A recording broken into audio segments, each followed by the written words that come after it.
Hey there.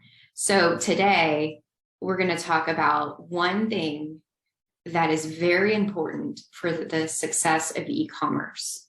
And this one thing is important no matter what your business is, but we're going to really focus today in discussion with our B2B friends, because when our B2B friends are launching e-commerce, this is definitely a soul searching exercise to make sure it gets done correctly.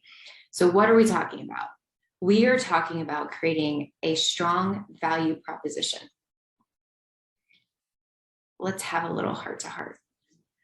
So if I was to sit down with you and say, why do people buy from you?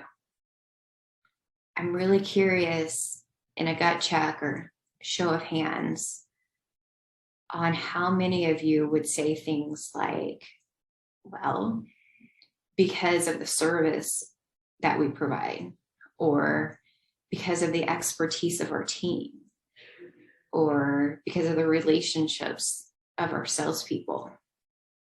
And these are all really great reasons why people buy from you. And they're reasons that have gotten your business as far as it is today.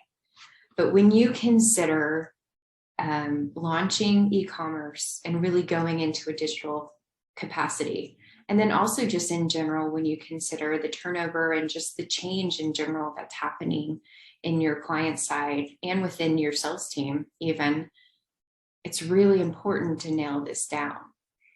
And so we've created this blog article, which you're welcome to read in regards to how to create a strong value proposition for your e-commerce site. But just to kind of give you a quick high level of it, you know, the first thing to do is to really understand your why as a business and what you do well as a business. So what is it that you just really think you excel at? And it's the reason why you're in business. That's one camp. The other camp is really understanding your customer. So what is it that your customer really needs, or what are their pain points as it relates to what you do? And then you kind of look at those two things and you find where they intersect. And what can you say very clearly that you do well, that you know is something that is of interest, is of need, is of value to your customer. And that's really where you hone in to craft your value proposition.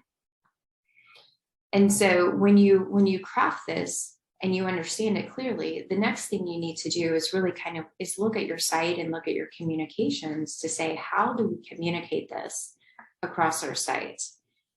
I mean, if you're talking about delivery times, if you're talking about service, if you're talking about expertise, that's really where it's going to go into, you know, your shipping options, the content you're providing on your site, how easy it is just to navigate your site, how easy it is to make a purchase, how easy it is to ask questions, to get responses from people.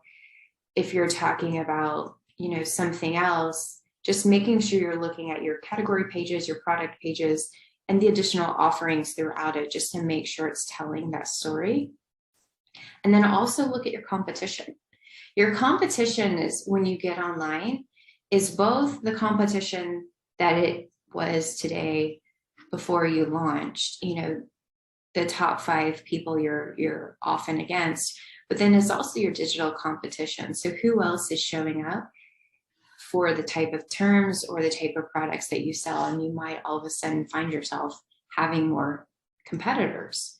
So it's really good to also do an assessment of your value proposition and your communications and really what you're offering against your competition, and say, you know, are we saying the same things that everybody else is?